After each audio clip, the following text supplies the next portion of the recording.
Hey everyone, welcome back to the Making Hope Happen series, or should I say, the Confidence Gym.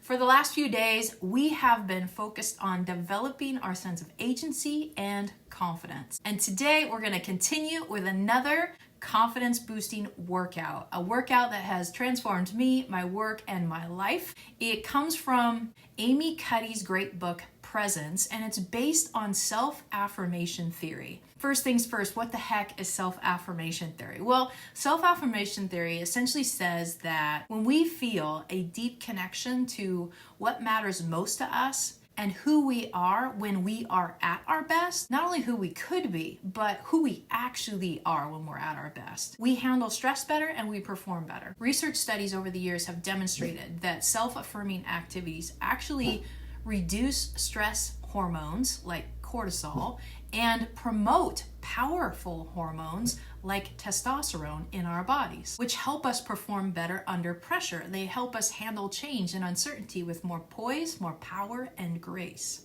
And self-affirming activities also make us feel less dependent on the approval of others, and they actually make us feel really comfortable with their disapproval, if that's what we get. When we are grounded in who we are and deeply connected to what matters most to us, we tap into our authentic power, and the result is unshakable, calm confidence.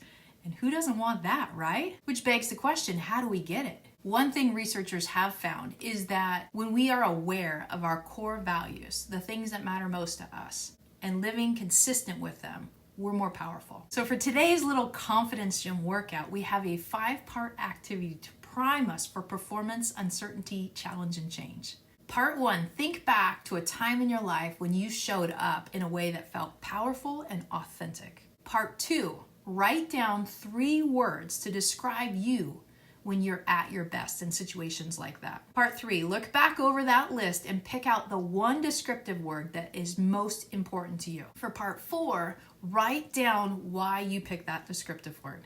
And part 5, this is when it gets really powerful, is reflect on a time that you demonstrated that value. And as you reflect, use your imagination to step back into that scene again and feel what it felt like to show up the way you did. This is where the power in self-affirmation theory comes from. We're not pretending to be something we aren't. We're actually affirming what we are at our core. And that's why it's important to reflect and embody those experiences when we showed up with courage, with confidence, with poise, with power. That is your truth. That is who you're capable of being. You've already done it before. You're not pretending to be anything other than you already are. When I did this activity, the 3 words that popped up for me were authenticity, humility, and courage. And the one that is most important to me is courage.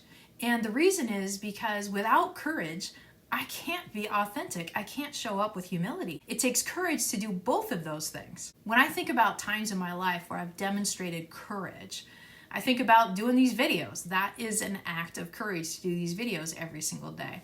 I'm also reminded of last year, there was a situation I was in where I ended up choosing to step away from a project that was deeply meaningful to me, knowing that some people would be upset by that decision. And yet I did it with power and with confidence. And more recently, I was put into a situation where I could choose to bet on me and a path of uncertainty or compromise myself for a path of safety. And not only did I choose me, but I felt powerful doing it. So how about you? If you want to develop your confidence and unlock that authentic power, today's 5-part workout might help you.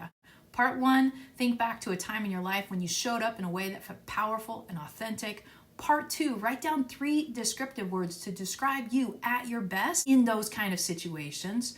Part 3, look back over the list and pick out the one word that is most important to you. Part 4, write down why you picked that one. And then part 5, reflect on a time that you demonstrated that core value. And as you reflect, use your imagination to step into that scene again and feel what it felt like to show up that way.